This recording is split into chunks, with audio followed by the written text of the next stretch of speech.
bonjour ou rebonjour, je sais pas.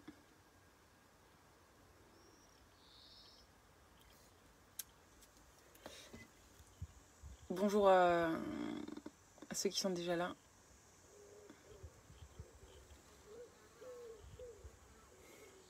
Bonjour, bonjour. Alors, du coup, je voulais donc je vais faire une petite ou une moyenne vidéo sur le jeûne. J'ai fait ouais, ce week-end j'ai travaillé vu que je suis pas allée danser vu que le festival a été annulé. Donc en fait j'ai fait un petit guide, un guide du jeûne en quelque sorte, qui explique les différents types, oui, de jeûne qui existent, pourquoi jeûner, enfin quelles sont les différentes étapes, tout ça. Voilà, donc ça vous intéressera sûrement si vous avez envie de jeûner ou en tout cas si le sujet vous intéresse. Et du coup, si vous connaissez des gens qui sont intéressés par ça, je vous invite à soit partager la vidéo ou en tout cas ou les taguer pour qu'ils puissent suivre. Après la vidéo sera en replay, hein, je la laisse sur ma page, mais c'est toujours plus sympa de le faire en direct, de suivre en direct parce qu'on peut poser des questions, je trouve que c'est plus c'est interactif, interactif, c'est ça qu'on dit. Voilà. J'ai juste attendre 2 minutes, voir s'il y a des gens qui arrivent. Parce que c'est vrai que c'était pas prévu, donc il y aura peut-être pas beaucoup de monde, je sais pas. On verra.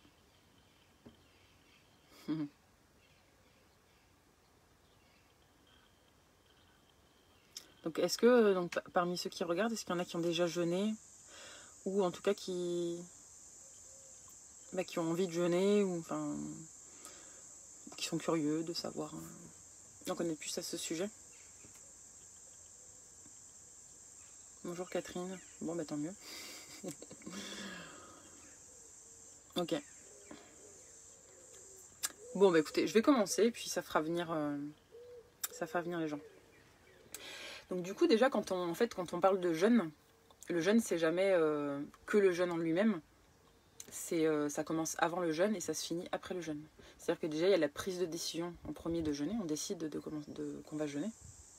Une fois qu'on a pris cette décision, pour moi il y a vraiment une étape importante qui est la réforme alimentaire à mettre en place. Alors j'ai l'impression que c'est pas forcément une étape que tout le monde, toutes les personnes qui encadrent des jeunes font, mais pour moi elle est vraiment importante.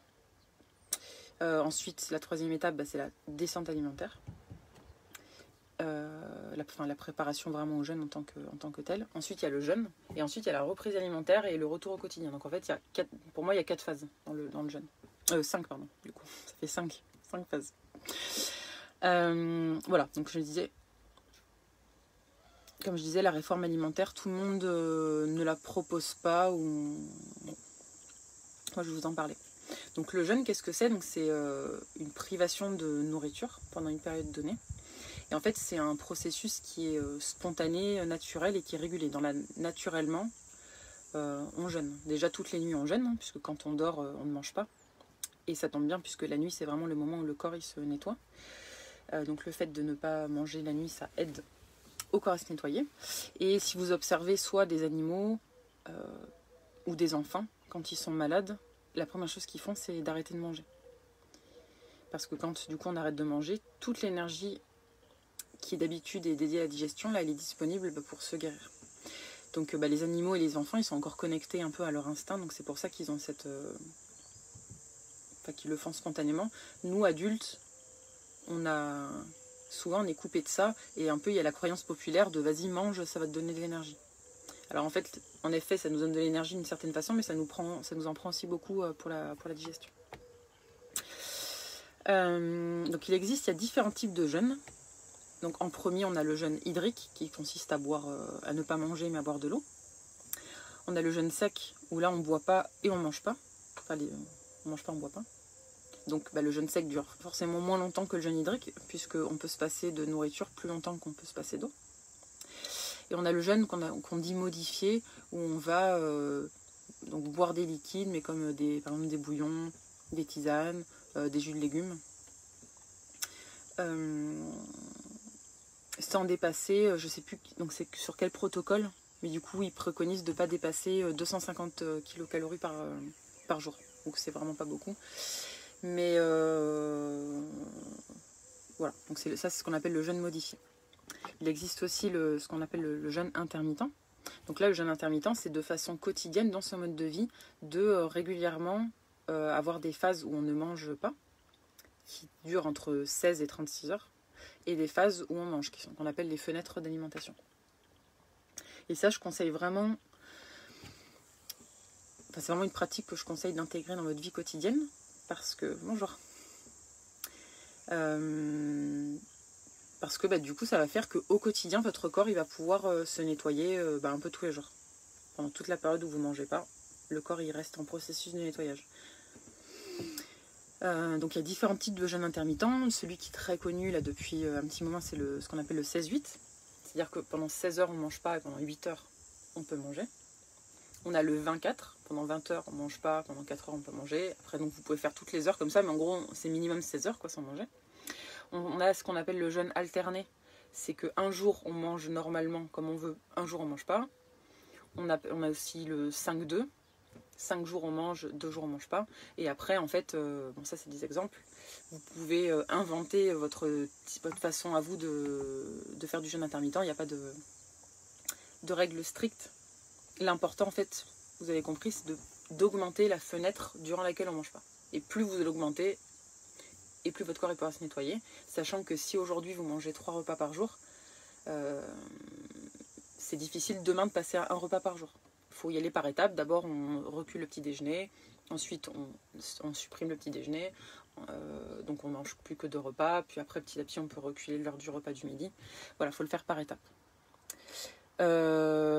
Donc, Catherine, en fait, je conseille pas...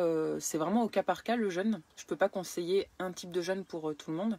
Ils sont tous intéressants. Ça dépend de vos envies... de vos envies, de votre motivation, de vos contraintes matérielles, quotidiennes.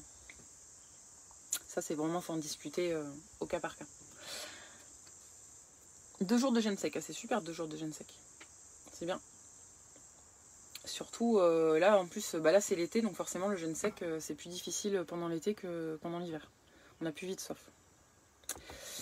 Ensuite, on oppose aussi, entre guillemets, deux grands types de jeûne. Le jeûne hygiéniste, qui est le jeûne, en fait, où on vraiment se met au repos complet. On va être couché la plupart du temps. On ne fait rien. Du jeûne holistique. Moi, je préfère ce type de jeûne, où là, on va quand même garder une certaine activité, mais douce, pour permettre, en fait, quand on bouge, ça va aider le corps à éliminer les toxines. Et on va aussi travailler sur la libération des émotions, la gestion du stress. Voilà. Puis on va travailler d'autres choses en fait en parallèle du jeûne qui en fait vont à la fois potentialiser les effets du jeûne, le jeûne va être plus efficace et qui vont le rendre aussi plus agréable, plus facile à supporter. Donc voilà, le jeûne hygiéniste en premier et le jeûne holistique que je viens de dire. Donc pourquoi jeûner ? Donc le jeûne, ça a été prouvé, il y a eu pas mal d'études. Maintenant, ça protège des processus de vieillissement et des maladies chroniques. Et en fait, donc pendant le jeûne, qu'est-ce qui se passe ? Donc comme je vous disais, la majorité de notre... entre 30 et 50% de notre énergie, elle est prise par la digestion. Et donc quand on arrête de manger, cette énergie, elle va être disponible pour nettoyer le corps. Et donc à ce moment-là, le corps il va aller puiser dans ses propres réserves pour continuer à fonctionner. Et donc en allant puiser dans ses réserves, en fait en premier, il va aller chercher dans les tissus qui sont malades, entre guillemets, en tout cas abîmés, les tissus dont il n'a plus besoin. Ce qui fait que du coup le corps est vraiment bien fait pour subvenir à ses besoins. Il va en fait éliminer les tissus malades, c'est ce qu'on appelle le processus d'autophagie. Et donc ce processus, il se met en route que lorsqu'on jeûne. C'est pas que quand on arrête de manger. Il ne peut pas se mettre en route autrement, puisque quand on lui apporte à manger, en fait, notre organisme, il est feignant, entre guillemets, mais tout fonctionne toujours par façon la plus facile. Si on lui donne à manger, bah, il ne va pas chercher à aller lui-même chercher dans les réserves.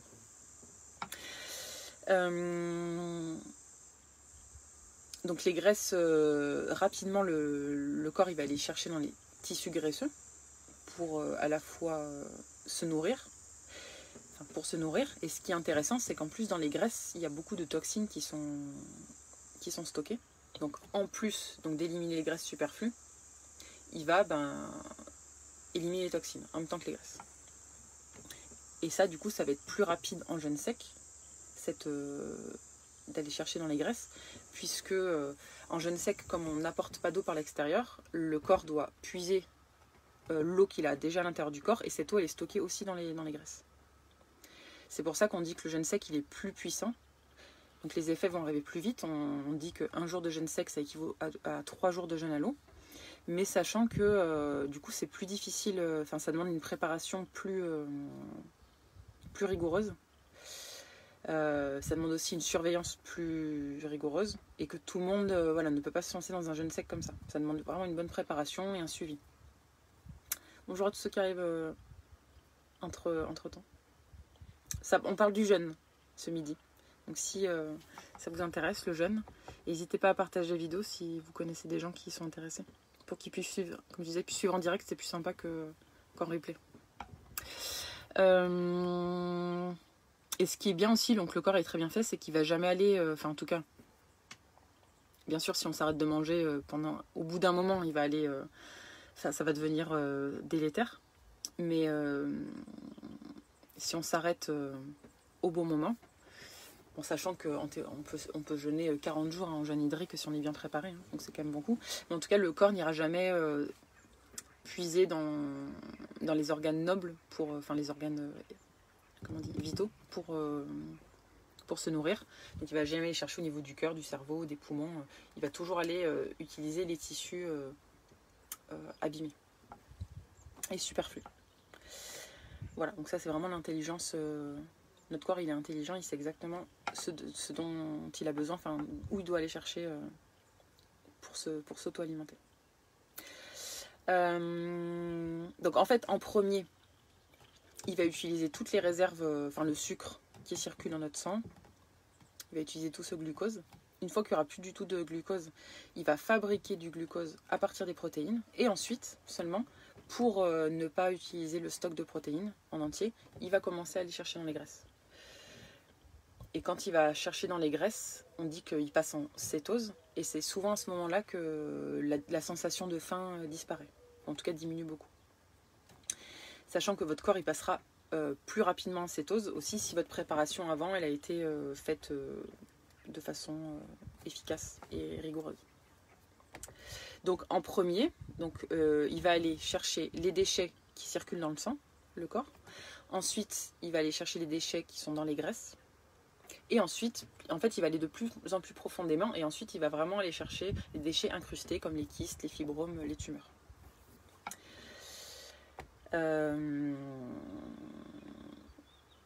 Voilà, il y a des gens qui sont... C'est vraiment des exemples, ça ne veut pas dire que vous pourrez faire ça. Mais c'est pour vous dire quand même que dans l'absolu, si on a une bonne vitalité, bonne capacité adaptative et qu'on est bien préparé, il y a des gens qui jeûnent 40-50 jours en hydrique et 2-3 semaines en sec. Donc tout le monde ne peut pas le faire, mais c'est possible. Pour dire que, parce que des fois on peut avoir des peurs concernant le jeûne, c'est vrai qu'on n'est pas habitué à se passer de nourriture. C'est beaucoup de ça. C'est beaucoup lié à des peurs de manque, des peurs de mourir. Voilà, c'est un instinct de survie de manger. Mais on est capable de se passer de nourriture quand même pendant pas mal de temps. Et notamment, plus on a des réserves de graisse, et plus on va être capable de tenir longtemps. Donc on dit que un individu qui a une corpulence normale, il peut tenir, on va dire, 40 jours en jeûne hydrique, et quelqu'un qui a 20 kilos en trop, il pourrait tenir 100 jours. Avec une bonne préparation. Je répète, bonne préparation. Bon, il y a quand même quelques contre-indications au jeûne. C'est-à-dire que si on a donc déjà un amaigrissement extrême, si on a vraiment aucune réserve de graisse, la peau sur les os, c'est pas une indication, on ne jeûne pas. Si en cas d'anorexie aussi, on ne jeûne pas. Si il y a un épuisement généralisé ou une vitalité insuffisante, pas de jeûne. C'est pas en première intention en tout cas. Il faut d'abord récupérer de la vitalité et ensuite on pourra peut-être jeûner. Et ensuite pour tous les autres cas, faut faire au cas par cas justement. On ne peut pas faire de généralité. Je pense. Alors, Jean-François, même si on a une activité physique professionnelle, alors je vais en parler après, mais moi je conseille si vous voulez faire un jeûne de plusieurs jours, en tout cas c'est mieux de ne pas travailler, surtout si c'est votre premier jeûne, c'est mieux de ne pas travailler parce qu'en effet ça va demander, votre corps, c'est déjà un stress pour le corps de jeûner, donc c'est mieux de ne pas travailler. Et en plus, vous savez, le jeûne, c'est pas que, c'est une expérience, ça nettoie le corps, mais c'est aussi un genre d'introspection, donc c'est bien d'être au calme pendant cette période. Et surtout si on a un travail physique. Mais par contre, même si vous travaillez, vous avez un travail physique, par contre, vous pouvez mettre en place le jeûne intermittent, ça, il n'y a aucun problème. Même au contraire, j'ai envie de dire, maintenant on se rend compte qu'on a plus d'énergie, les gens en jeûne intermittent ont plus d'énergie. Vous savez, il y a beaucoup de sportifs de haut niveau maintenant qui font des compétitions sans avoir... en jeûnant. Donc c'est tout à fait possible de travailler en jeûnant. Enfin en jeûnant, en faisant du jeûne intermittent. Et ensuite peut-être, pourquoi pas en jeûnant plus longtemps. Mais bon, ça demande une préparation. Mais vous voyez par exemple pendant le ramadan, il y a, les gens continuent à travailler sans boire et sans manger toute la journée. Et bon, ils y arrivent. Donc c'est tout à fait possible. Oui, pour l'hypertension, il n'y a pas de souci, vous pouvez jeûner. Donc si vous prenez des médicaments pour l'hypertension, il faut juste, donc bien sûr, surveiller pendant le jeûne la tension, parce que quand on ne mange pas, du coup, le corps il va réagir différemment, donc il va réagir différemment aux médicaments, il va devenir plus sensible aux médicaments. Donc c'est possible que vos médicaments pour l'hypertension, quand vous jeûnez, la dose va devenir trop haute. Donc il faudra peut-être revoir vous savez, la dose, mais ça par contre c'est le médecin qui doit décider à quelle dose vous diminuez le médicament, quoi. Mais bon, c'est à surveiller. C'est sûr que faut vraiment, si vous avez de l'hypertension, que vous jeûnez tout seul, il faut avoir un bracelet pour mesurer la tension. Alors,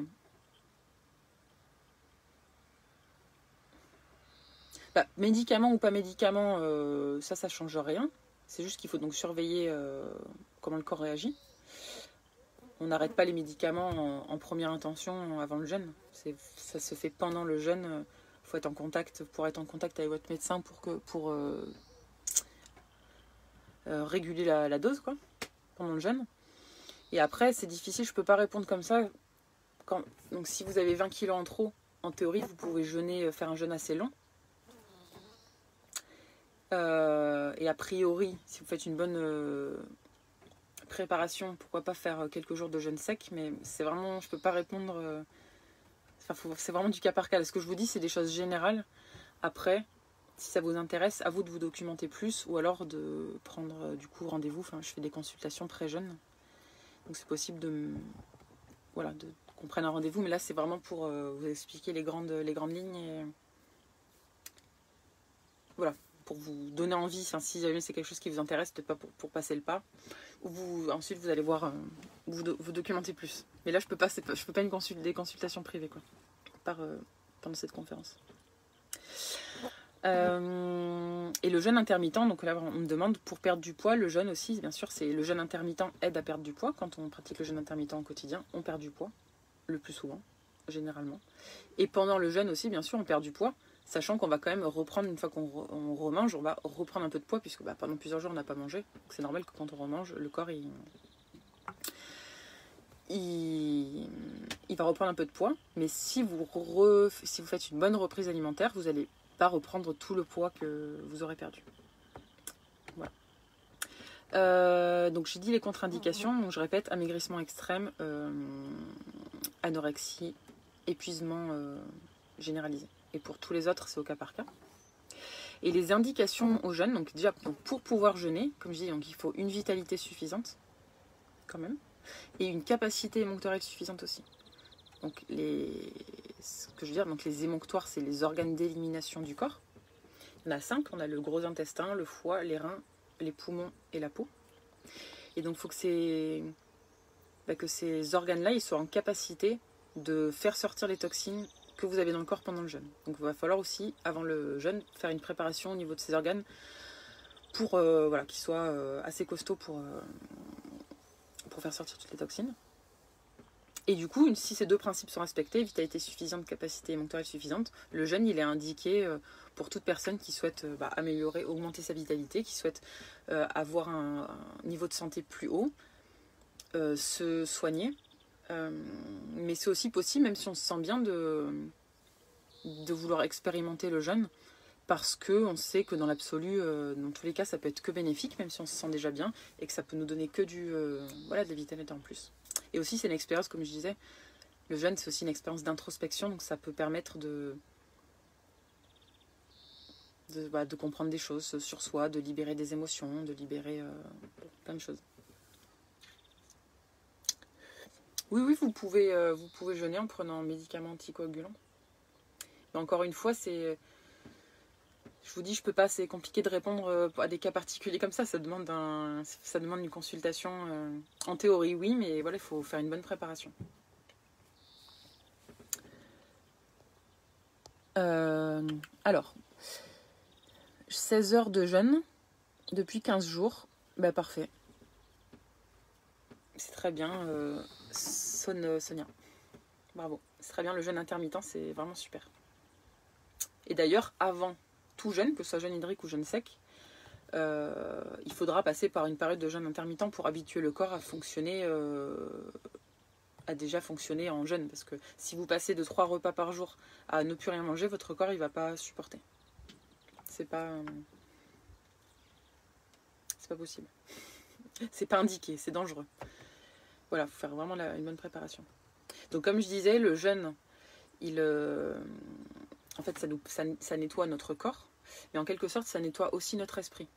Pendant le jeûne, vous allez être plus lucide, votre capacité de concentration, elle va augmenter. Ça fait un nettoyage émotionnel aussi, donc vous pouvez avoir des émotions qui vont ressortir, tout, colère, tristesse, désespoir, culpabilité, tout peut ressortir. C'est normal. Il faut le savoir, faut juste le savoir avant pour pas être étonné si on se retrouve dans des états émotionnels un peu extrêmes. Ça peut, voilà, faut le savoir. Il est aussi possible de jeûner, pas pour des raisons de santé physique, mais aussi pour des raisons spirituelles. Donc il y a le jeûne, d'ailleurs je ne l'ai pas cité, mais le jeûne spirituel, c'est un jeûne de 40 jours. Parce qu'on dit qu'au bout de 40 jours, ça permet de vraiment être connecté à des choses un peu peut-être qui nous dépassent dans la vie quotidienne. De se connecter au grand tout, à la divine matrice. Appelez-la voilà, comme vous voulez, comme ça vous parle. Voilà. Donc comme notre corps pendant le jeûne il se nettoie, et ben, c'est très possible qu'il y ait des symptômes, des manifestations de détoxination, de nettoyage, comme des maux de tête, de vomissements, diarrhée, des douleurs articulaires qui reviennent, le cœur qui s'emballe un petit peu, la vue qui se trouble, des abcès qui ressortent, des boutons qui apparaissent, des crampes. Voilà, tout ça, c'est des manifestations qui sont tout à fait normales, qui ne sont pas forcément agréables, mais qui sont vraiment tout à fait normales, puisque le corps, il doit bien... Donc on a des déchets à l'intérieur du corps, ces déchets doivent sortir. Et donc avant de sortir, ils sont remis en circulation dans notre corps, et donc cette remise en circulation, ça peut provoquer les symptômes que je viens de citer, sachant que plus vous êtes intoxiqué, et moins la préparation elle a été bonne, et plus vous aurez de symptômes. Voilà, donc au niveau, comme je disais, psychique, mental, émotionnel, vous pouvez avoir plein d'émotions qui remontent. C'est normal. Je regarde un peu les... Super. Ah d'accord, Nathalie. Ah bah j'étais là, on a dû... Ah bah oui. D'accord, j'allais dire j'étais là. Ok. Ouais, j'y étais. Bah super, ouais, c'était bien ce stage. C'était cool. Donc pour les raisons que je viens de citer, par rapport aux symptômes qui peuvent survenir, que ce soit au niveau physique ou au niveau émotionnel, ça peut être bien d'être accompagné, surtout donc, si c'est la première fois que vous jeûnez, Parce que ça permet à la fois que le jeûne il soit plus sécurisé et voilà, que vous soyez rassurés. On va rassurer. Surtout d'être rassuré souvent, dont on a besoin quand on fait un premier jeûne. Après, c'est possible, si vous décidez de jeûner donc chez vous, c'est aussi possible de se faire accompagner à distance. Donc d'avoir des rendez-vous téléphoniques tous les jours avec quelqu'un de confiance, un thérapeute ou quelqu'un que vous connaissez qui a déjà jeûné, qui s'y connaît. Enfin. Mais bon, c'est bien de... Ah oui, je me souviens, Nathalie, c'est toi qui as eu l'abcès au doigt. Ok. Je me souviens de cet épisode. Et ouais, il y a des fois des manifestations qui sont assez... qui peuvent être assez, comment on dit, impressionnantes. Mais au fond, c'est normal, c'est pas grave. Le corps, il fait sortir les déchets par où il peut. Moi, je sais que j'ai été... Alors, j'avais pas jeûné, juste après le stage, justement, de jeûne. Moi, j'avais pas fait le jeûne sec comme vous, mais bon, ça avait été quand même une alimentation hypotoxique, beaucoup de soins énergétiques, tout ça. Donc, mon corps aussi, il a éliminé les déchets. J'ai été recouverte des pieds à la tête de boutons, mais j'ai cru que j'avais la rougeole, quoi. Franchement, partout. Et donc, voilà, c'était un symptôme, des symptômes de nettoyage.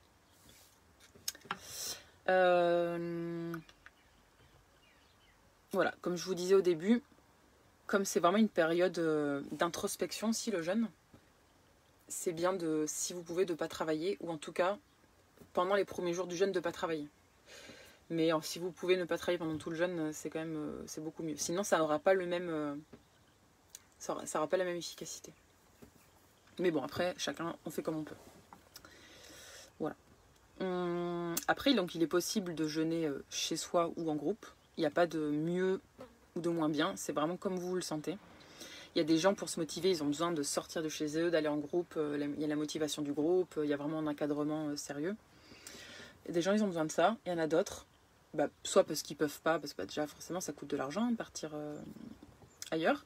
Si on a des enfants, enfin bref, ça peut être compliqué. Donc, on peut aussi jeûner chez soi et être accompagné donc chez soi ou à distance, en tout cas par quelqu'un.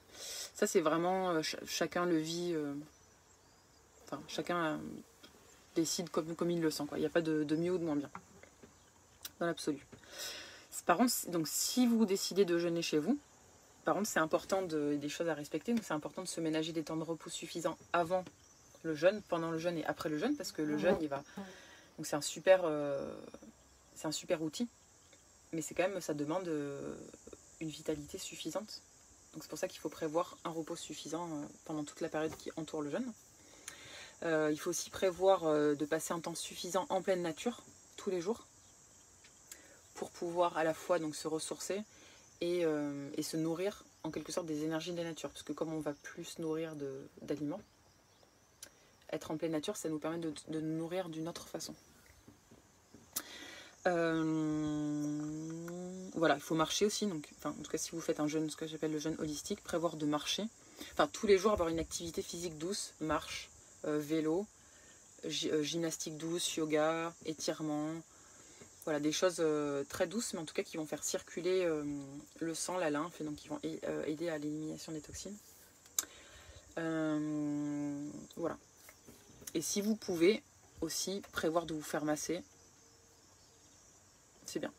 Parce que le massage, ça va aussi aider. Enfin, déjà, ça va diminuer le niveau de stress qui peut arriver pendant le jeûne, mais ça va aussi aider à faire sortir les toxines par la peau. Alors, par contre, non, pas de jogging pendant le jeûne. Hein. C'est pas... Le jeûne, c'est pas du tout le moment pour faire des sports à haute intensité. Non. Parce qu'il y a quand même... ça fatigue. C'est un stress pour l'organisme, donc faut pas lui en mettre plus que... Faut pas lui en mettre plus. Donc, activité physique très douce. Pas de jogging, pas de cardio, pas de rugby. On évite. Nager, ça peut être bien aussi. Par contre, je vous conseille... Donc si vous décidez de nager, de ne pas nager tout seul, parce qu'il peut quand même y avoir des manifestations, on peut avoir la tête qui tourne pendant un jeûne, donc c'est mieux de ne pas être tout seul dans une piscine. Mais par contre, c'est quand même bien d'être dans l'eau, c'est la sensation d'être dans l'eau, c'est agréable. De faire quelques mouvements, ça permet de faire travailler tout le corps de façon douce. Donc voilà, vous pouvez nager, mais pas tout seul. Et si vous aimez bien l'eau, si ça vous parle, hein, vous n'êtes pas, c'est pas une obligation. Voilà. Donc après, comme j'ai dit, les différentes étapes dans le jeûne, il y en a 5. Enfin, en tout cas, moi, j'en décris 5.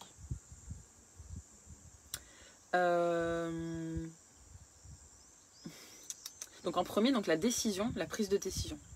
Quand on décide de jeûner, pour moi, cette prise de décision, elle ne doit pas être faite avec notre mental. On ne doit pas se dire je veux jeûner parce que je sais que c'est bon de jeûner et de se forcer. Il faut vraiment le faire parce qu'on sent que pour nous, c'est le moment de le faire. Parce que notre corps, il en a besoin. Parce que notre cœur nous dit, ok, là, t'es prête, ou t'es prêt, tu peux le faire. Mais si on décide que avec notre mental, je pense que ça va être plus difficile à... Le jeûne va être plus difficile à vivre. Parce que notre corps ne sera pas prêt, tout simplement. Et du coup, on le vivra plus comme une privation, alors que si on est vraiment prêt, on le vivra plus comme une expérience qu'on fait, avec laquelle presque on a hâte de commencer, de voir ce que ça va nous faire. Ouais, c'est vraiment vécu différemment. Je vous dis ça parce que moi j'avais déjà fait 2 jeûnes où j'avais décidé ça avec ma tête. Et là j'en ai refait un où je l'ai ressenti que c'était le moment et je les ai pas vécus du tout de la même façon. Et du coup le dernier il a été vraiment facile. Et en plus, donc du coup, le processus de jeûne, finalement, il commence vraiment là, parce qu'à partir du moment où vous décidez de jeûner, il y a des changements au niveau subtil qui vont commencer à s'opérer, même au niveau des connexions cérébrales. Il y a plein de choses qui vont changer grâce à cette prise de décision.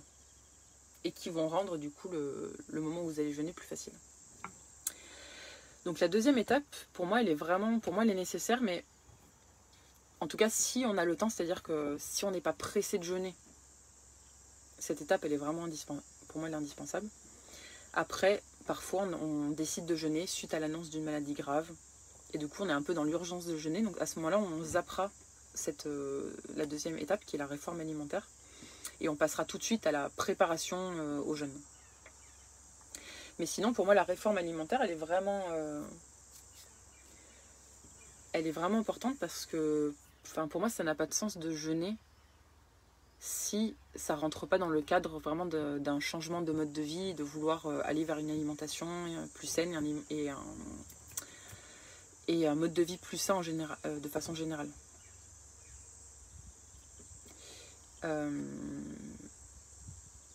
Et donc cette réforme alimentaire, en fait, du coup, si on a le temps, c'est quelque chose qui peut prendre entre 1 et 6 mois.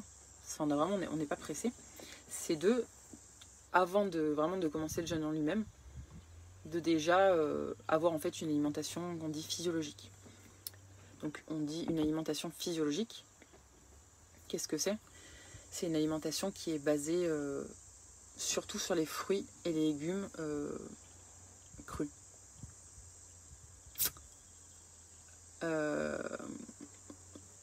Il y a une répartition, donc Tal Chaleur, j'aime bien, c'est pour ceux qui ne connaissent pas, donc c'est un médecin que j'aime beaucoup. Donc lui, il parle de la règle des 3 V, qui veut dire vivant, végétal et varié.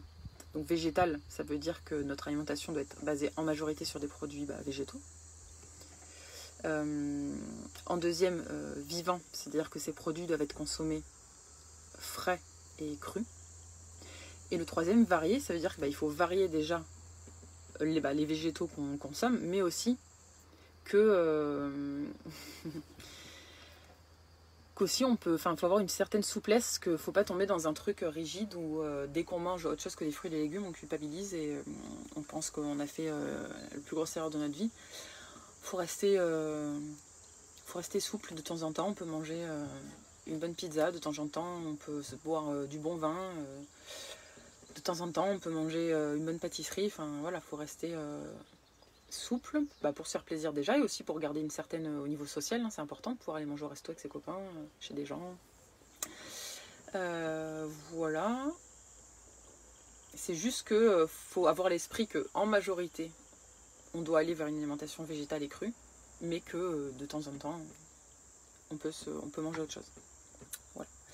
Parce qu'en fait, si on tombe dans un espèce de... si on devient trop sectaire et trop exigeant, finalement, ce qui devait être bon pour notre santé, c'est-à-dire manger des fruits et des légumes, ça va nous créer plus de stress qu'autre chose et on va devenir finalement...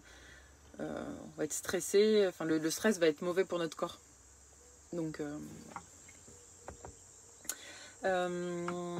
la règle des 3 V, je pense que c'est une bonne règle qui est simple et à suivre. et efficace. Et sinon, il y a aussi donc, une répartition des aliments que j'aime bien. Donc, on les répartit en 4 classes. En premier, on a les aliments biogéniques, donc c'est-à-dire qui créent la vie. Donc, dans cette catégorie, on a les graines germées, les jeunes pousses, les algues fraîches et voilà, les algues fraîches. En deuxième, on a les aliments bioactifs. Donc là-dedans, on a tous les fruits, légumes et oléagineux crus, frais et crus. En troisième, on a les aliments biostatiques. Biostatiques, ça veut dire qu'ils ralentissent la vie. Donc là, c'est tous les aliments cuits, non frais, les produits d'origine animale, les huiles, le vin, la bière. Et ensuite, on a les aliments, la quatrième, qu'on appelle bioacides. Donc ça veut dire qu'ils détruisent la vie. Donc ça, c'est tous les aliments qui sont, tous les produits ultra transformés, enfin qu'on trouve en grande surface, donc les produits déjà préparés. Tous les aliments qui contiennent des produits chimiques, les sodas, le sucre blanc, le sel blanc, la farine blanche, tout ce qui contient des additifs, le café, les alcools forts, les céréales, les aliments passés au micro-ondes et tous les aliments grillés au barbecue. Ça fait beaucoup. Ça peut faire un peu peur comme ça parce que ça fait beaucoup. Enfin, ça peut paraître beaucoup si on a une alimentation vraiment moderne. Ça peut être des produits que vous mangez souvent. Et donc, on dit qu'en fait, une alimentation du coup, qui fera du bien à la santé serait une alimentation qui serait basée à au moins 75% d'aliments biogéniques et bioactifs, donc les 2 premières catégories, et de moins de 25% d'aliments biostatiques et bioacides. Voilà, donc en fait, dans la réforme alimentaire, en gros, il va falloir passer de votre alimentation que vous avez aujourd'hui à petit ce que je viens de vous dire comme répartition.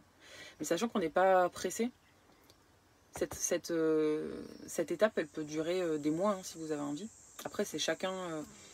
Il y a des gens qui aiment bien vraiment changer les choses rapidement, et d'autres qui aiment bien faire les choses dans la douceur. Ça dépend de votre caractère, ça dépend de votre capacité adaptative aussi. Et puis c'est aussi, quand on change d'alimentation, on fonctionne par essai-erreur. On va essayer quelque chose, peut-être qu'on va s'apercevoir qu'on a été trop vite, on va revenir un petit peu en arrière, on va rechanger notre habitude. Voilà, c'est comme ça, il n'y a pas un protocole qui peut être vrai pour tout le monde. Pour cette étape, ça peut être bien aussi de se faire accompagner.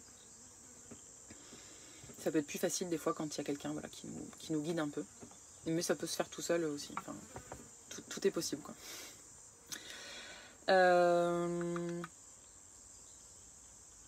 Voilà. Moi, il y a des grandes étapes. Enfin, je sais pas si est-ce que je voulais... Ouais, je peux vous le lire. En gros, les grandes étapes. Je vais pas trop détailler, mais je vais vous dire en gros ce qu'on peut commencer. En premier, ce serait de supprimer tous les produits industriels ultra transformés. Ça, c'est vraiment le truc le pire, je pense, qui existe. En premier, on élimine ça. Et tout ce qui est sucre blanc, sel blanc, farine blanche. Ensuite, petit à petit, on va rajouter des fruits et des légumes crus à tous les débuts de repas. Supprimer les grignotages petit à petit aussi, donc si vous avez tendance à grignoter beaucoup, à passer vraiment à 3 repas sans prise alimentaire entre les repas. Petit à petit, passer votre petit déjeuner classique à un petit déjeuner basé surtout sur des fruits. Petit à petit, on va diminuer les céréales, donc d'abord les céréales à gluten, puis petit à petit toutes les céréales. Diminuer aussi les produits laitiers. Donc je dis diminuer, voire supprimer, après ça dépend jusqu'à où vous voulez aller. Notre corps, en théorie, il n'est pas capable de digérer les produits, les céréales, encore plus les céréales à gluten, et les produits laitiers, mais il s'adapte. Il peut s'adapter pendant un moment. Donc c'est possible d'en manger de temps en temps. Mais voilà, il faudrait que ça reste vraiment exceptionnel. Ensuite, petit à petit, pareil, de limiter l'apport de produits animaux. Parce qu'on peut les digérer, mais juste pas en trop grande quantité. Voilà, diminuer le café et le thé. On peut introduire ensuite des jus dans notre alimentation. Si vous avez un extracteur, ou si vous voulez en acheter un, introduire des jus aussi en début de repas, ou aussi essayer de se faire des repas juste à base de jus. C'est intéressant. Ensuite, mettre en place le jeûne intermittent, comme je parlais, donc en premier le 16-8. Alors le sel blanc, vous pouvez le remplacer par du sel complet, vous savez, du sel de Guérande complet, ou du sel de l'Himalaya. Ouais. Bon, le sel de Guérande, c'est un peu plus local, quoi. Mais voilà, en fait, le truc, c'est que le sel blanc, il a été raffiné. Donc en fait, il n'y a plus rien de... Il n'y a plus de minéraux, il n'y a plus rien de bon dedans, quoi.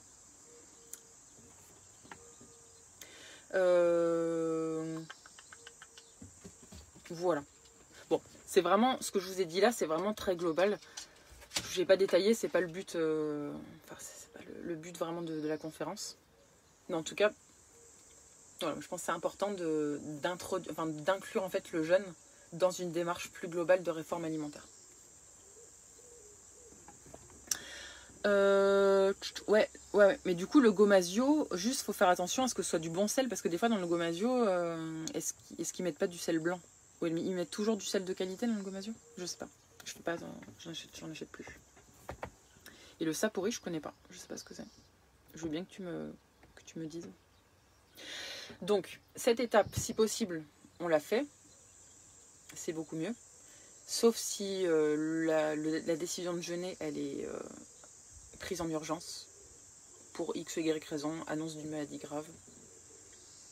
Bon bref, ou toute autre raison qui fait que vous avez envie de jeûner rapidement. À ce moment-là, on zappe cette étape. On la fera après.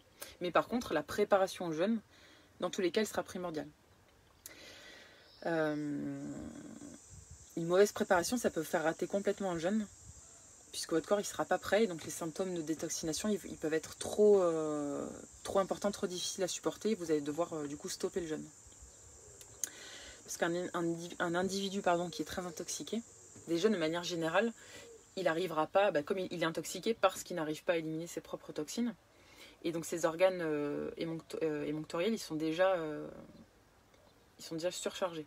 Donc c'est important avant le jeûne de déjà diminuer cette toxicité, pour qu'il n'y ait pas un gros relâchage de toxines d'un coup dans le corps pendant le jeûne. Voilà, parce que si on ne fait pas, les organes ils peuvent être complètement débordés, débordés pendant le jeûne. Voilà, c'est important de ne pas la diminuer trop rapidement, l'alimentation non plus, parce que c'est pareil, sinon ça va faire une grosse décharge de toxines dans le corps d'un coup, avant le jeûne. Il faut quand même la diminuer de façon progressive, cette alimentation. Et comme je vous disais, comme le jeûne, c'est quand même quelque chose qui est stressant pour l'organisme, ça va demander avant le jeûne, pendant le jeûne, après le jeûne, de se donner des temps de repos suffisants pour que le corps il puisse avoir plein d'énergie pour se nettoyer. Donc la préparation, donc en fait, elle se fait à 3 niveaux: la descente alimentaire, la stimulation des émonctoires et le repos. C'est 3 choses qui sont très importantes. Donc la descente alimentaire, là c'est pareil, je ne vais pas détailler, mais en tout cas, elle est primordiale. Elle a pour but donc d'apprendre à votre corps à se passer progressivement d'aliments, petit à petit, et à se passer aussi d'eau si jamais vous voulez vous lancer dans un jeûne sec. Une bonne préparation, une bonne descente alimentaire, ça va aussi limiter les sensations de faim pendant le jeûne. Mais par contre, c'est important de ne pas se frustrer avant le jeûne. C'est pour ça que c'est important, c'est délicat, la préparation, pour vraiment qu'elle soit bien faite, parce qu'à la fois il faut préparer le corps, et en même temps il ne faut pas se frustrer, parce que si on est déjà frustré complètement avant le jeûne, le jeûne il va être vécu plus difficilement que si on n'est pas frustré. Cette descente alimentaire, elle dure entre 1 et 4 semaines. Ça dépend de l'alimentation que vous avez déjà à la base. Voilà, et de votre vitalité. Et de l'urgence de faire le jeûne.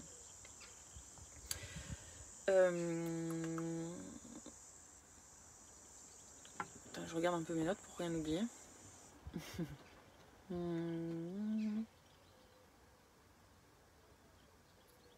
Voilà. Mais en gros, donc je vais pas vous détailler la descente, mais en gros ce qu'il faudra faire, c'est petit à petit, donc comme je dis, d'entre 1 et 4 semaines avant le jeûne, éliminer certains aliments, et donc notamment, donc là ça ne sera plus de céréales du tout, plus de produits laitiers et plus de produits animaux du tout, juste avant le jeûne, et de fonctionner donc sur des fruits et des légumes, donc des jus, On peut continuer, donc les oléagineux, les légumineuses, on peut continuer un peu, donc un petit peu avant le jeûne, mais les jours vraiment qui précèdent le jeûne, il faudra aussi les arrêter. Et oui, voilà, en gros. La préparation, elle est différente. Si vous faites un jeûne sec et si vous faites un jeûne hydrique, ce sera pas du... Enfin, la préparation, elle sera un peu différente, puisqu'en jeûne sec, il faudra aussi, en plus, vous habituer à vous passer d'eau. Et en plus des aliments qu'il faut arrêter, il faudra aussi, petit à petit, faire un jeûne intermittent de plus en plus long avant le jeûne. C'est-à-dire qu'on va faire du 16-8 et ensuite on va passer à du 24, c'est-à-dire à un repas par jour. C'est bien de le faire pendant une semaine avant le jeûne. Voilà, pour que votre corps, le jour où vous commencez à jeûner, il soit déjà bien prêt, il sait déjà aller puiser dans ses réserves. Et aussi, souvent, moi je conseille 2 jours avant le jeûne de ne plus consommer de fruits du tout, plus de produits sucrés, pour que votre corps il s'habitue déjà à fonctionner sur les graisses et plus sur les sucres. Et pareil, donc ça sera plus facile de jeûner aussi si votre corps il fonctionne déjà sur les graisses. Voilà. Et bien sûr, pas d'alcool.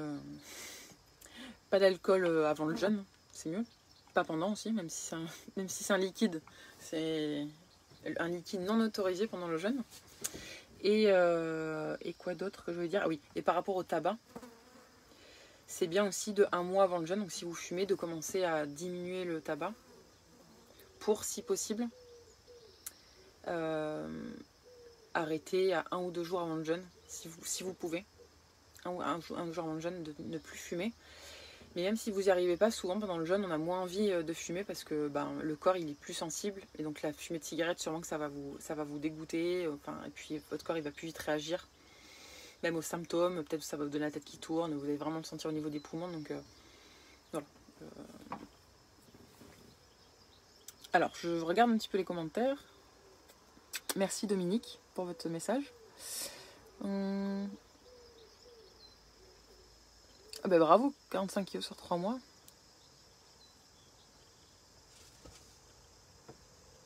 Ok.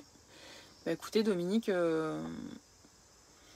si jamais ça vous intéresse, moi je fais des accompagnements, je fais des consultations de réforme alimentaire, d'accompagnement, de pré-jeunes, d'accompagnement aux jeunes. Si ça peut vous intéresser, c'est possible. Vous pouvez m'envoyer un message en privé si vous voulez.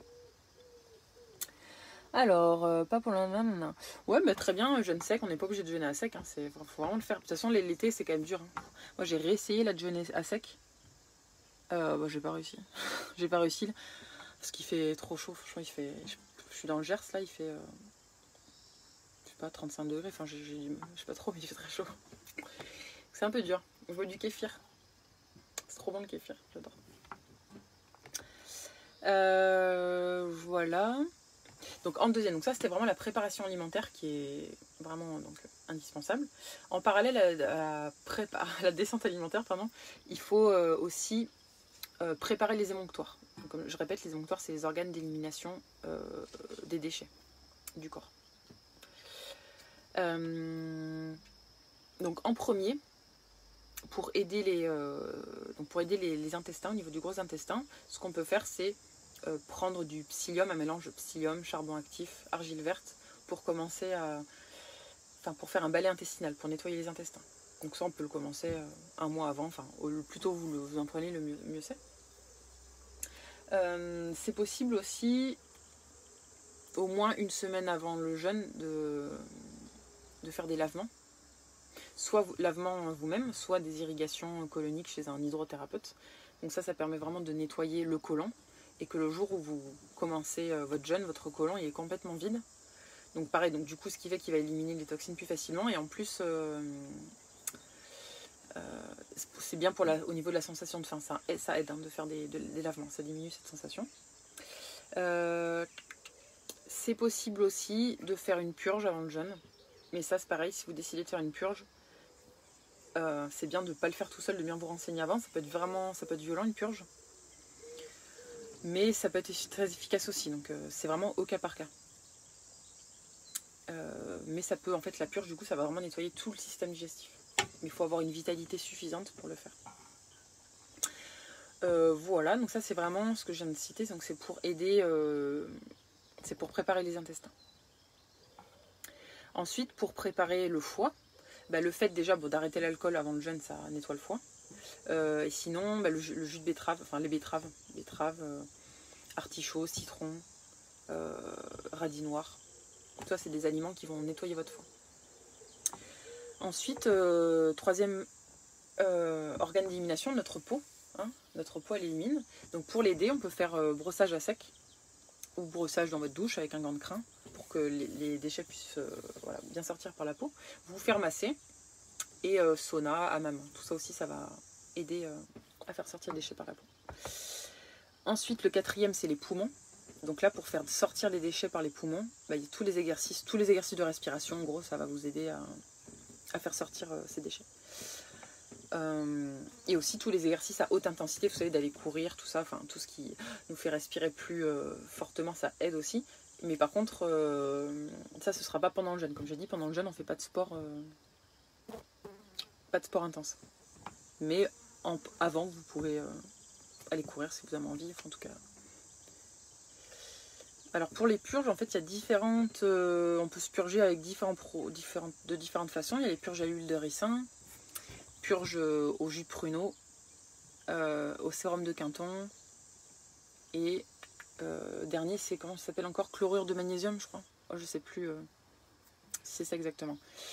Moi, j'avais déjà essayé, j'ai déjà essayé à l'huile de ricin et au chlorure de... Je me rappelle plus le nom, je crois que c'est chlorure de magnésium. Ça fait longtemps que j'en ai pas pris. Mais après, c'est vraiment... Il n'y a pas une mieux que l'autre, ça dépend des gens. Ça dépend comment c'est fait. Mais vraiment, on fait pas ça... Enfin, le ricin, faut pas prendre ça à la légère. C'est vraiment puissant. Et ça peut être dangereux si vous en prenez trop. Donc, vraiment, renseignez-vous. Je connais quelqu'un qui est... Si jamais c'est intéressant d'une personne, qui est spécialisée dans les purges. Je pourrais vous donner son numéro. Vous pourrez prendre rendez-vous avec. Elle pourra vous conseiller mieux que moi pour ça. Donc les poumons, et le dernier c'est les reins. Donc les reins pour les aider, tout simplement ne pas boire trop d'eau, plus d'eau que ce dont on a besoin. Souvent on nous dit faut boire beaucoup. Mais en fait plus on boit et plus nos reins ça les fait travailler puisqu'ils doivent filtrer cette eau. Donc non, on ne boit pas plus qu'on en a envie. Et si vous buvez des tisanes, ortie, persil, ça aide les reins. Les doses, en fait, justement, je peux pas te dire, ça dépend des gens.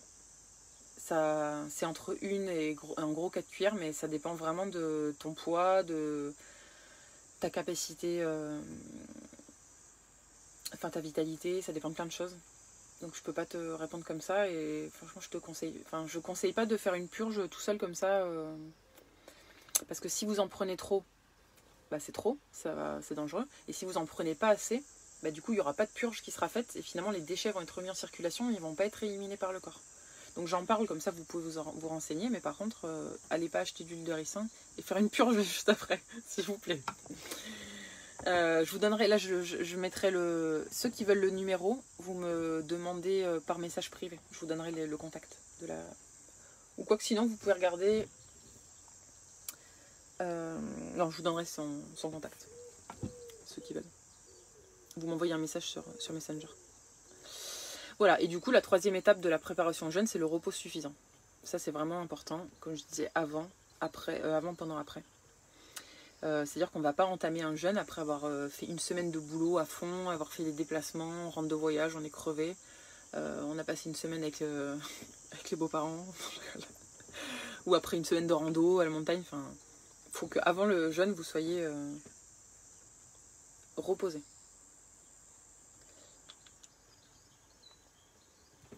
Je sais pas. Pour la purge, je suis pas une spécialiste des purges. Je sais qu'on peut la faire au sérum de Quinton, mais je sais pas si c'est avec isotonique ou hypertonique. Je pense que c'est hypertonique, mais je ne veux pas te dire de bêtises. Je demanderai à... J'ai un copain qui s'y connaît. Pour le coup, il pourra me dire. Et voilà, donc on arrive enfin au jeûne. Après les 3 étapes, on arrive au jeûne. Et dans tous les cas, quoi qu'il se passe, ce sera une expérience, c'est vraiment une expérience enrichissante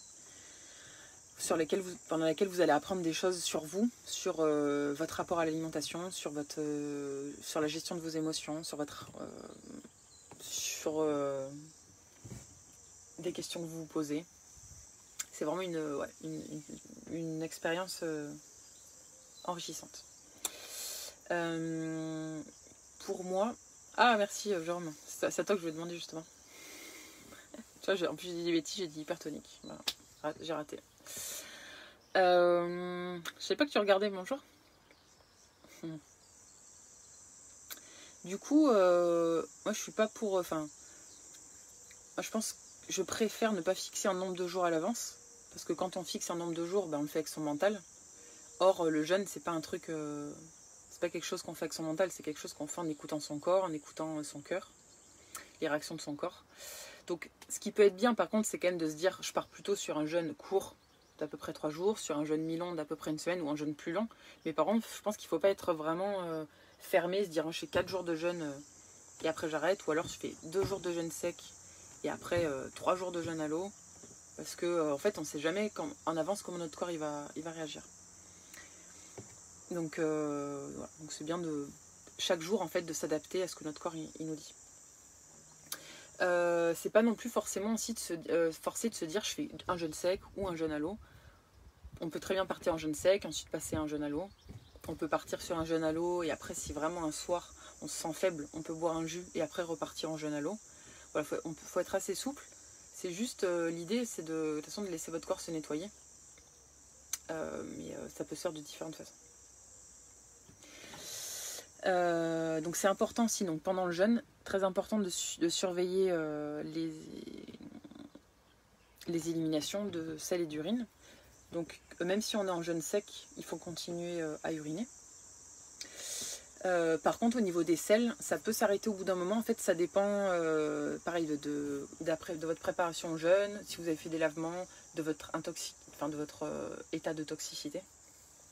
Les sels c'est un peu, ça dépend des gens. Mais par contre, voilà, si vous n'urinez plus, le fait de ne plus uriner, c'est une raison d'arrêter le jeûne. C'est important, c'est vital, même, on pourrait dire. Donc comme je vous disais, si vous prenez des médicaments en temps normal, c'est important de surveiller. Comme votre corps il va devenir plus sensible, il faut surveiller comment votre corps il réagit aux médicaments, avoir votre médecin en tout cas, que votre médecin il soit joignable pour pouvoir peut-être adapter la dose de médicaments pendant le jeûne. Et donc pendant le jeûne, je pense que c'est important d'aider votre corps à se nettoyer. C'est pour ça que j'aime bien le jeûne qu'on dit holistique, parce qu'il est vraiment complet. Et donc pour aider votre corps à se nettoyer en même temps que le jeûne, donc ce qui peut être bien, c'est des exemples, après c'est pas exhaustif. Donc c'est de pratiquer plusieurs fois par jour des exercices de cohérence cardiaque. Tous les jours d'aller aussi en pleine nature, donc notamment de marcher en pleine nature, donc ça permet de se ressourcer, de se nourrir de ses énergies. Voilà, encore plus si vous pouvez marcher pieds nus, c'est le top du top. C'est bien aussi de trouver des techniques pour libérer vos émotions, parce que c'est possible qu'il y ait des émotions fortes qui remontent pendant le jeûne, ou pas. Même s'il n'y a pas d'émotions fortes qui remontent, c'est bien de prendre ce temps pour libérer. Il y a plein d'exercices, Tal Chaleur, il propose des exercices super. Ce matin non c'était quand? Ce matin ou hier? Hier, enfin bon, souvent pendant les lives que je fais, je parle des exercices pour libérer les émotions. Sinon vous me redemanderez, je peux vous expliquer. Le fait de danser, de chanter, de crier, tout ça c'est des choses qui vont faire sortir en quelque sorte des déchets. C'est pas des déchets physiques, mais c'est des déchets émotionnels. Et vu que le jeûne c'est un nettoyage, autant faire sortir tout ce qui est possible. Donc comme je disais, pratiquer aussi tous les jours une activité physique douce. Marche, vélo, qigong, yoga, gymnastique douce, étirement, enfin au quotidien, parce que donc le fait de bouger ça va aider à la sortie des déchets, mais voilà, et pas de sport violent, hein. pas de trail pendant le jeûne, si c'est possible. Enfin non, c'est pas si c'est possible, c'est pas de trail pendant le jeûne. Voilà, continuez à vous brosser la peau aussi pendant le jeûne, ça permet d'aider la sortie des déchets par là. Il existe aussi des types de respiration, vraiment plus de nettoyage. La cohérence cardiaque, c'est plus un exercice de respiration pour diminuer le niveau de stress. Il y a des respirations plus rapides qui sont vraiment faites pour nettoyer, pour faire sortir les déchets volatiles, qui sont des types de respiration comme ceci. Donc ça, c'est vraiment plutôt nettoyer. Et oui, du coup, par rapport à la cohérence cardiaque, je pense que c'est bien aussi, avant le jeûne, pendant la préparation, voire pendant la réforme alimentaire, de commencer à pratiquer cette cohérence cardiaque avant les repas pour se centrer avant de manger, pour moins se jeter sur la nourriture. Pendant le jeûne, c'est possible, enfin, il est possible de faire des lavements, ça dépend en fait c'est au cas par cas aussi, ça dépend de ce que vous ressentez. Vous pouvez ressentir le besoin d'en faire un si vous avez mal au ventre, si vous sentez que votre transit il s'est ralenti mais que vous avez quelque chose de lourd dans le ventre, ça peut être bien. Si vous êtes en jeûne sec, par contre, c'est à éviter puisque du coup l'eau elle serait réabsorbée par le côlon et donc ce serait plus vraiment du jeûne sec. Voilà, ça c'est vraiment au cas par cas. Ça peut être bien aussi si vous avez des douleurs de ventre, d'utiliser de l'huile de ricin en cataplasme en massage au niveau du ventre ou des reins, enfin en tout cas des zones qui sont douloureuses pour vous, pour aider aussi... Merci Bob. Pour aider à diminuer l'inflammation aux endroits où vous en ressentez le besoin. L'argile verte aussi, ça peut être utilisé si pendant le jeûne vous avez des douleurs articulaires qui ressortent. Vous pouvez faire des cataplasmes d'argile. Ouais, les 5 tibétains. Alors les 5 tibétains c'est super, mais pendant le jeûne, ça va être peut-être un peu trop... un peu violent. Parce que c'est quand même tonique, hein, les 5 tibétains, c'est plutôt à faire le matin pour se réveiller. Donc c'est super au quotidien, mais pendant le jeûne, ou alors il faut vraiment les faire doucement. C'est... voilà, là aussi, au cas par cas, je dirais. Mais sinon, je les fais souvent, c'est vraiment génial. Qu'est-ce que j'avais marqué ?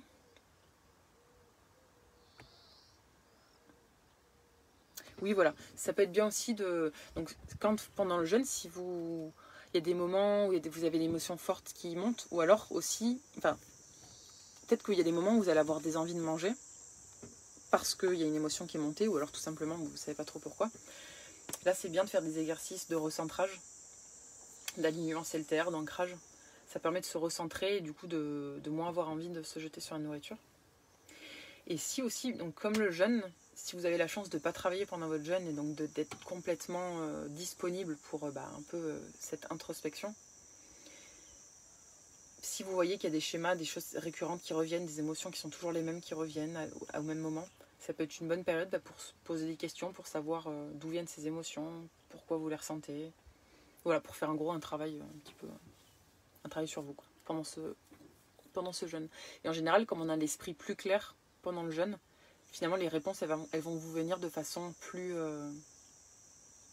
facile. Vous allez avoir comme des prises de conscience, des choses qui vont vous arriver directement, genre illumination. Enfin, j'exagère un peu peut-être quand je dis illumination, mais des fois c'est vrai qu'on se rend compte de choses. D'un coup on se dit, oh comment ça se fait que j'avais pas vu ça avant, que j'avais pas compris ça avant. Voilà. Je répète, donc si c'est la première fois que vous jeûnez, ça peut être bien de vous faire accompagner, même si c'est un accompagnement à distance, au moins de pouvoir tous les jours appeler quelqu'un qui vous... pour pouvoir partager quels symptômes il y a eu, comment vous le vivez, de s'adapter. C'est bien. Donc comme je l'ai dit plus haut, il peut y avoir pas mal de symptômes de détoxination, enfin de symptômes de nettoyage, qui sont normaux. Et plus vous aurez fait une bonne préparation, et moins ils seront quand même... et moins ils seront violents. Et donc c'est conseillé aussi de ne pas rompre un jeûne pendant une crise de détoxination, puisque ça va couper en fait le processus de nettoyage en plein milieu. Donc c'est pour ça que plus votre préparation elle va être bonne, mais plus la crise elle sera plus facilement supportable, et donc vous pourrez passer au-dessus de cette crise, la supporter et passer après, continuer après. On ne peut pas prévoir à l'avance, parce qu'il y a plusieurs personnes qui m'ont déjà demandé combien de temps je dois jeûner pour guérir. En fait, on ne peut absolument pas savoir en avance comment votre corps il va réagir à un jeûne, quels sont les symptômes qui vont apparaître, à quel moment. Il faut juste, en fait, quand vous faites un jeûne, être conscient, être persuadé, avoir la foi que votre corps il va se nettoyer exactement comme il faut, qu'il va guérir, entre guillemets, ce qui a besoin d'être guéri au plus pressé, mais que c'est pas forcément ce que notre mental il voudrait. Donc il faut accepter qu'on s'en laisse complètement à l'intelligence du corps et il va faire ce qu'il faut. Et que peut-être, donc du coup vous allez faire un jeûne, je sais pas, de 5 jours. À la fin des 5 jours, vous allez vous allez dire, ah mince, putain, j'ai encore ces symptômes-là. Et d'être déçu, mais en fait, c'est pas, faut pas du tout voir ça comme ça. C'est que même si vous avez encore certains symptômes après le jeûne, dans tous les cas, votre corps, il a déjà fait un super nettoyage. Il faudra peut-être un deuxième jeûne, un troisième jeûne pour vraiment venir à bout de ces symptômes. Voilà, mais en tout cas, vous ressentirez toujours des bienfaits. Si la préparation est bien faite, si le jeûne il est bien conduit et que la reprise elle est bien faite, vous ressentirez des bienfaits, c'est sûr et certain. Et voilà, et enfin on arrive à la dernière phase, la 5e, qui est la reprise alimentaire et le retour au quotidien. Donc elle est vraiment très importante, aussi importante que le jeûne, la reprise alimentaire. Et c'est important de se préparer psychologiquement à cette reprise. Puisque quand on s'est privé de nourriture pendant plusieurs jours, ça peut être tentant de se jeter sur tout ce qui passe en sortie de jeûne. Et comme en fait ça a fait un genre de reset au niveau de votre flore, en fait c'est comme si vous étiez un peu tout neuf. Et ce qui fait que votre flore intestinale elle est toute neuve. Et donc le but c'est pas de remettre des aliments toxiques dans votre corps. C'est de continuer sur la lancée de nettoyage et donc de vous refaire une bonne flore intestinale de qualité. Et de transformer, de transformer les habitudes que vous aviez avant en nouvelles habitudes qui sont plus saines pour vous, qui vous correspondent mieux. Donc voilà, bien se préparer psychologiquement à cette reprise. Et donc avant le premier repas, important de bien se poser, de se recentrer, de faire une cohérence cardiaque pour manger en conscience, doucement, pour pas surcharger son estomac, parce que votre estomac il aura rétréci. Donc si vous mangez autant que ce que vous mangez avant, vous allez avoir mal au ventre. Vous n'allez pas vous sentir bien du tout. En sortie de jeûne, il y a plusieurs écoles sur quoi manger. Il y a des gens qui disent qu'il ne faut pas du tout manger de fruits, d'autres qu'il faut. Ça dépend. Moi je dis, je suis pas aussi. Je dis moi qu'il faut s'adapter en fait au cas par cas. Si jamais vous avez une tendance à l'addiction, à des addictions au sucre avant le jeûne, je conseillerais de ne pas remanger des choses sucrées directement en sortie de jeûne, donc pas de fruits en sortie de jeûne direct, d'attendre 2 ou 3 jours avant de reprendre les fruits. Par contre, si vous n'aviez pas du tout cette problématique d'addiction au sucre avant le jeûne, et qu'en sortie de jeûne vous ressentez l'envie de quelque chose de sucré, d'aqueux, et que vous avez envie de manger des fruits, mangez des fruits. Si vous ressentez l'envie de boire des jus, buvez des jus. Si vous ressentez l'envie de manger quelque chose de dense, mangez des avocats et des oléagineux, des olives. L'important, donc c'est faut s'écouter. Bien sûr, quand je dis s'écouter, ça ne veut pas dire se jeter sur le... Enfin, s'écouter pour manger des choses saines. Hein. C'est pas pour manger du chocolat et une pizza. Voilà, mais tant que ça reste sur des aliments crus, frais, de bonne qualité, vous pouvez manger ce qui vous attire.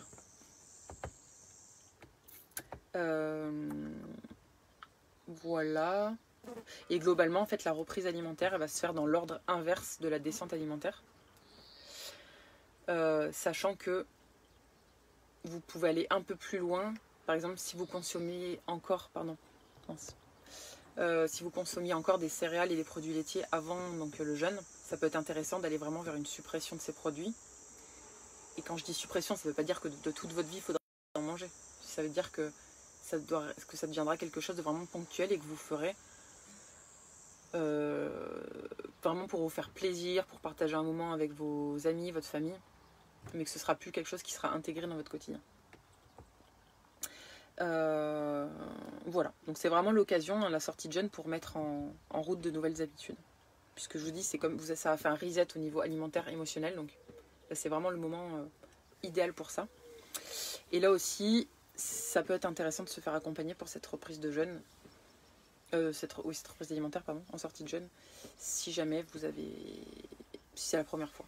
Surtout si c'est la première fois. Après, même si ça fait le 10e jeûne et que vous préférez être accompagné, c'est possible d'être accompagné à chaque fois.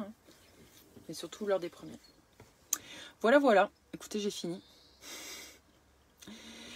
J'ai fini mon speech, qui a duré quand même plus d'1 heure. Je sais plus, j'ai dû commencer il y a une bonne heure. Donc, si vous avez des questions, je peux vous répondre. pendant quelques minutes.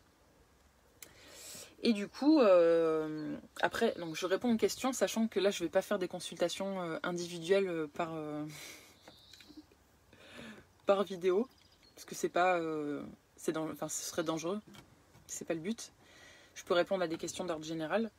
Si jamais vous avez envie, je fais des accompagnements, enfin des consultations de réforme alimentaire, des consultations de pré-jeunes, d'accompagnement aux jeunes. Je vous le ferai avec plaisir, mais voilà, du coup, dans le cadre de consultations privées, parce que ce serait pas sérieux et ce serait dangereux de donner des conseils comme ça sans privé, sans savoir plus de choses sur vous, quoi. Mais si vous avez des questions d'ordre général, je peux répondre. Voilà. À moins que tout soit complètement clair.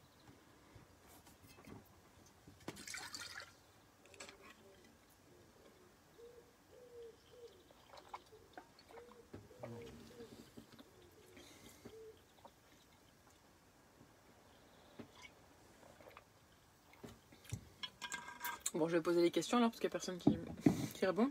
Est-ce que c'est clair? Est-ce que c'est tout clair, tout ce que j'ai raconté? Est-ce que, pour ceux qui se posaient des questions, ça répond aux questions? Ça vous a donné envie de jeûner, de passer le pas? Après, comme je disais, je pense que la décision de jeûner, il faut vraiment la faire parce qu'on sent que c'est le moment. Il ne faut pas décider juste avec sa tête. Alors, les produits laitiers, pas bon pour le corps. Alors, non, en fait, non, parce qu'en fait, on est des mammifères. Donc, comme tous les mammifères, on est fait pour boire le lait de notre mère quand on est bébé. Mais on n'est pas fait déjà pour boire le lait d'un autre mammifère, puisque le lait de chaque mammifère a une composition particulière qui est adaptée au bébé, à son bébé.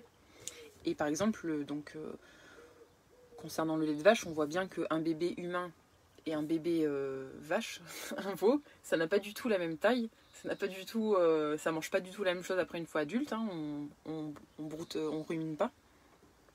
Donc on n'a pas du tout les mêmes besoins qu'un veau ou qu'une vache, enfin qu'un veau surtout, parce que c'est le veau qui boit lait. Donc non, on n'est pas fait pour boire du lait d'un autre animal, et même notre corps, il n'est pas en capacité, enfin il n'a pas les enzymes nécessaires pour digérer ce lait. Mais comme notre corps, il est super sympa en fait, pendant tout un temps, si on boit du lait de vache, des produits laitiers, il va s'adapter, il va aller puiser des minéraux dans le corps pour un peu compenser la toxicité que produit le lait de vache, mais juste il s'adapte, et ça va, au bout d'un moment, ça va le finir par le rendre malade d'une certaine façon. Il y a des gens, ça va être ils vont avoir des troubles intestinaux, d'autres personnes, ça va être plutôt des douleurs au niveau articulaire qui vont se manifester. Ça, ils se sont aperçus que les produits, enfin que des pays par exemple comme la Chine, où avant ils ne consommaient pas du tout de produits laitiers, c'est pas dans leur culture, ces pays-là, ils n'avaient pas du tout d'ostéoporose. Et que maintenant qu'ils se sont mis à consommer des produits laitiers, parce que leur alimentation devient de plus en plus occidentalisée, et ça a développé, maintenant ils font plus d'ostéoporose. Donc en fait, on nous vend les produits laitiers en disant c'est bon, c'est plein de calcium, ça protège les os, et en fait, les produits laitiers, c'est associé à un taux d'ostéoporose plus élevé et un taux d'arthrose aussi. Arthrose, toutes les douleurs articulaires. Et souvent, moi j'ai eu plein de gens, parce que à mon cabinet de kiné, donc du coup surtout des personnes âgées, hein, qui avaient des douleurs d'arthrose. Alors quand elles arrêtent les produits laitiers, souvent c'est radical, quasiment. Enfin, les douleurs elles diminuent vraiment beaucoup. Et non, du coup c'est pas de lait, pas de fromage, pas de yaourt, c'est tous les produits laitiers. La seule façon dont on peut consommer le lait qui est bonne pour la santé, c'est sous forme de kéfir. C'est du lait fermenté. Du coup là il n'y a plus, il a été transformé, donc ça a plus pour le coup là ça devient bénéfique pour l'organisme, puisque ça va nourrir la flore intestinale. Est-ce que tu peux me dire du coup, enfin vous pouvez me dire, Sylvie, si c'est bon pour vous l'explication? Et en fait les produits laitiers, donc c'est comme les céréales, c'est que comme notre corps il peut pas le bien digérer, en fait ça va créer une inflammation au niveau de notre intestin. Cette inflammation, petit à petit, elle va créer comme des micro-trous dans notre intestin. Et donc les particules qui ne sont pas entièrement digérées, elles vont pénétrer dans notre corps par l'intestin. C'est pour ça que ça va après provoquer des douleurs articulaires, des encombrements au niveau pulmonaire, la tête un peu lourde, des difficultés à réfléchir. C'est parce que ces particules elles vont pénétrer dans le corps alors qu'elles ne devraient pas pénétrer dans le corps.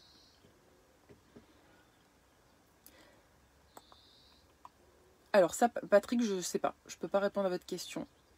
J'en sais rien. Si l'eau avec du miel, c'est efficace en cas de crise d'acétone, je sais pas.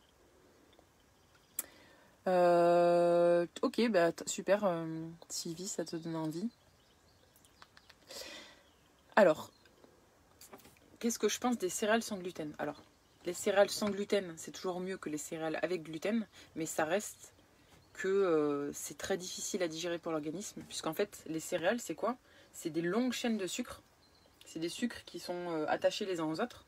Donc c'est lourd à digérer. Notre organisme, il doit couper toutes les liaisons de sucre pour pouvoir du coup voilà, digérer. Donc ça lui demande un gros effort digestif, donc ça prend beaucoup d'énergie. Et en plus, globalement, les céréales, ça va quand même... vous voyez un peu la texture des... Vous voyez la texture des céréales, ça colle. Même que ce soit le riz, les pâtes, enfin toutes les céréales, elles ont une texture collante. Et ça, ça va vraiment, au niveau de l'intestin, coller. Il va y avoir des particules qui vont mal digérées, qui vont rester dans l'intestin, collées sur les parois, et qui, pareil, vont provoquer une inflammation. Et cette inflammation, petit à petit, elle va créer une porosité de l'intestin, donc c'est-à-dire des trous dans l'intestin. Et ces particules, elles vont pénétrer dans le corps et venir au niveau des articulations. Pareil que les produits laitiers, vraiment, c'est le même système. En fait, et plus on est fatigué, et plus le corps, ça va être compliqué pour lui de... Enfin, fatigué. Quand je dis fatigué, c'est pas forcément qu'on a l'impression d'être fatigué. Des fois, notre organisme, il est épuisé, mais on s'en rend pas compte parce que on boit du café, parce qu'on a une alimentation qui est stimulante, parce qu'on tient sur les nerfs, donc on se rend pas compte qu'on est épuisé, mais en fait, notre organisme, lui, il est épuisé. Et plus on est épuisé, et plus ça va être difficile pour lui de digérer toutes ces céréales, ces produits laitiers. Parce que ça lui demande beaucoup d'énergie. Les flocons d'avoine, du coup, c'est pareil. En fait, la seule façon dont les céréales elles peuvent être consommées, qui sont bonnes pour la santé, c'est sous forme de graines germées.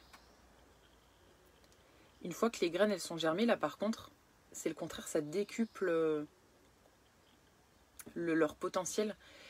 Je sais plus, alors c'est comme si, donc quand vous avez la graine, on va dire la graine, on va lui donner une lampe de 10. Une fois que vous la transformez pour la manger sous forme cuite, elle passe, donc la valeur nutritionnelle, elle passe de 10 à 1. Et par contre, si vous la faites germer la graine, sa valeur nutritionnelle va passer de 10 à 100, voire 1000. Ça décuple vraiment, ça libère tous les micronutriments. Donc c'est la seule façon dont on devrait manger les céréales, c'est sous forme de graines germées. Voilà. Et de toute façon, notre corps, à la base, il est fait pour manger des produits crus. Puisqu'en fait, à chaque fois qu'on mange quelque chose de cuit, il se passe une réaction qu'on appelle la leucocytose digestive, réactionnelle, c'est pas facile à dire. Et en fait, c'est une réaction du système immunitaire à la nourriture cuite. Donc, ça veut dire que lui, notre organisme, il vit ça comme une attaque, la nourriture cuite. Et sachant que les céréales, à la base, si vous prenez du blé comme ça dans un champ, ça se mange pas cru. Que vous pouvez pas le manger cru, à part si vous faites germer la graine. Mais sinon, ça demande un processus de transformation et ça doit se manger cuit. Et dans tous les cas, déjà, le fait que ce soit cuit, ce sera pas bon pour notre corps. Ouais, les graines de chia et de lin, c'est très bien. Mais du coup, c'est encore mieux si vous les faites germer. Toutes les graines, donc que ce soit des graines de céréales, mais aussi des graines, de graines de lin, graines de tournesol, graines de courge. Toutes les graines, c'est mieux de les manger germées. C'est vraiment un super produit, les graines germées. J'en fais souvent. Puis c'est bon, vous pouvez agrémenter vos salades avec. C'est super. C'est trop facile à faire. En plus, c'est sympa. Et si vous avez des enfants, c'est encore plus sympa. Vous pouvez leur faire germer les graines. Les graines, ça fait un petit peu... ça fait jardiner un peu. Ça va être en contact, faire pousser ses graines. Enfin, c'est agréable, quoi. Donc même si vous avez un appartement, vous n'avez même pas de terrasse ou quoi, vous pouvez faire germer des graines. C'est super. Alors, les légumes fermentés, c'est très bien. C'est très... Comment? C'est très bon pour la flore intestinale. Et le kombucha, c'est très bon aussi. Pareil, pour la flore intestinale, c'est super. Tous les produits fermentés, en gros, c'est bon, quoi. Donc, légumes fermentés, kombucha, kéfir, kéfir de lait, kéfir de fruits, lait de coco, pas lait de coco, eau de coco fermentée, le tempeh, comment ça s'appelle? C'est tout, je crois. Enfin, j'en oublie sûrement, mais tous les produits... Ah oui, la choucroute. Tous les produits fermentés, mais à part, bien sûr, s'ils sont frais. Enfin, pas pasteurisés, parce que sinon, s'ils ont été pasteurisés, en fait, il n'y a plus rien dedans. Donc, soit il faut le faire vous-même, soit il faut les acheter pas pasteurisés. Il faut bien regarder ce qui est marqué sur l'étiquette. Enfin, déjà, si c'est pas au frais, c'est-à-dire que c'est pas bon, quoi. Voilà, voilà. Est-ce que vous avez d'autres questions?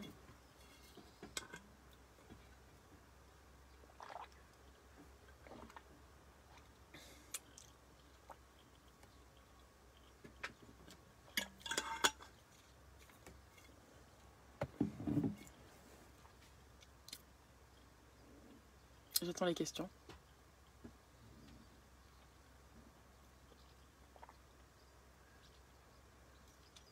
Bon, en attendant les quelques questions, je voulais donc... cette vidéo, elle sera... Enfin, comme toutes les vidéos, elle sera disponible... Ah ouais, c'est cuit le tempeh?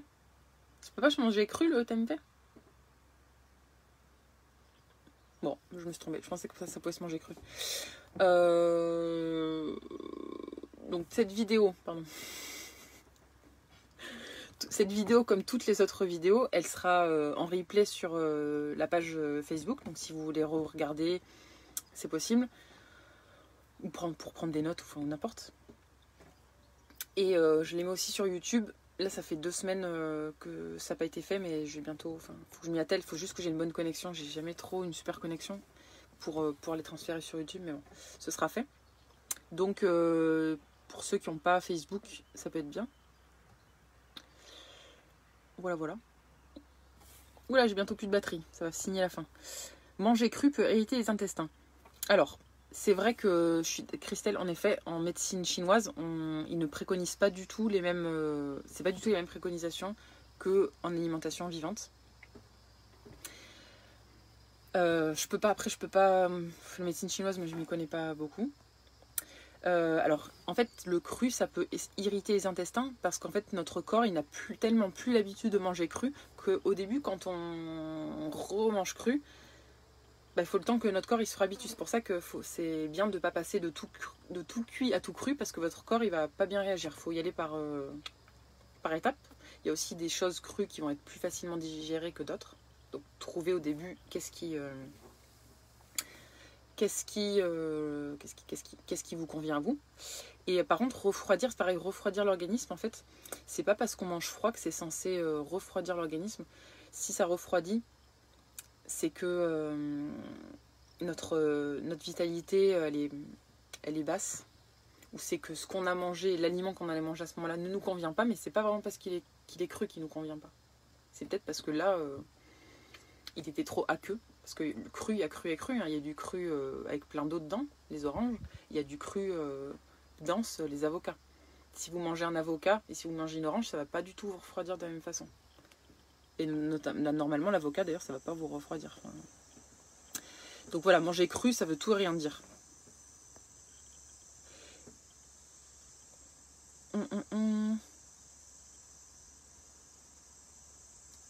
Les œufs crus, bah écoutez, oui, les œufs crus. Donc s'ils sont de bonne qualité, donc c'est-à-dire bio, au moins bio, élevés en plein air. Ouais, cru, c'est bien. Le matin, c'est pas le mieux parce que le matin, c'est bien de faire du jeûne intermittent si possible. Parce que le matin, c'est pas le meilleur moment pour manger.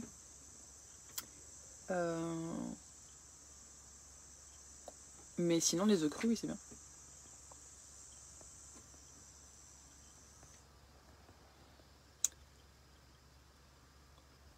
Voilà. Bon, bah écoutez, je vais vous laisser parce que je n'ai plus de batterie. Et puis parce que ça fait 1h 3/4 que je parle. Non, 1h15, je sais pas. Enfin bref, ça fait longtemps. Et que j'allais faire la sieste. Donc si vous avez des questions d'ordre général, je peux y répondre par message. Par contre, je ne fais pas de consultation gratuite par message ou par téléphone. Je précise. Voilà, si vous avez besoin d'un accompagnement, je serais ravie de vous aider, de faire du mieux que je peux pour vous aider, pour vous accompagner. Voilà. Et j'espère que ça vous a intéressé, plu, donné envie de... Enfin, en tout cas, ouais, donner envie de vous poser des questions sur le jeûne ou sur d'autres choses. Voilà, voilà. Je vous souhaite une très bonne journée. Je vous dis à bientôt. Et donc, jeudi soir, je propose un soin énergétique à distance pour ceux qui sont intéressés. Ça coûte 10 €. C'est pas trop cher. Ça permet à tout le monde de pouvoir participer sans se ruiner. Si vous avez des questions, je peux vous répondre en privé aussi sur ce genre de soins. Et voilà, écoutez, à bientôt. Bon après-midi. Au revoir.